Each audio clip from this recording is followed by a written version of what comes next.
为今年农历5月初5端午节，为阿玛亚尼布拉尤鲁的回汉通庙宇举行了祭兵祈福仪式。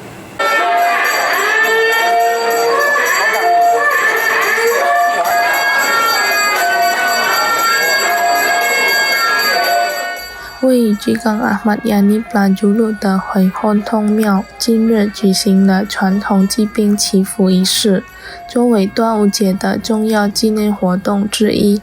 祭兵祈福仪式是端午节的一部分，按照农历每年5月初5举行。传统上，在中国大陆这一节日会以吃粽子和龙舟竞赛的方式来纪念诗人屈原。而在印尼包括吉冈在内的华人社区也保留了这一文化习俗。回汉通庙每年都会在端午节举办相关仪式。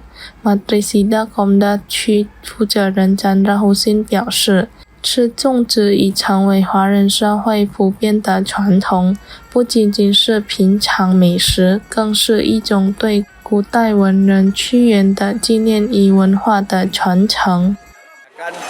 Hari 端午 yaitu hari bacang katanya biasanya. Ini biasanya hari besar ini kalau di daratan Tiongkok itu makan bacang, lomba bidar. Ini makan bacang mengingatkan kembali pujangga Qiyuan. Ini sudah universal. Di semua tempat ada orang Tionghoa, hari ini makan bacang dia orang.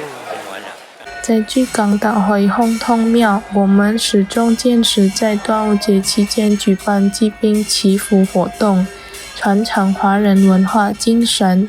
本次端午节庆典在回汉通庙举行2天，吸引了大量信众参与祈福祭拜。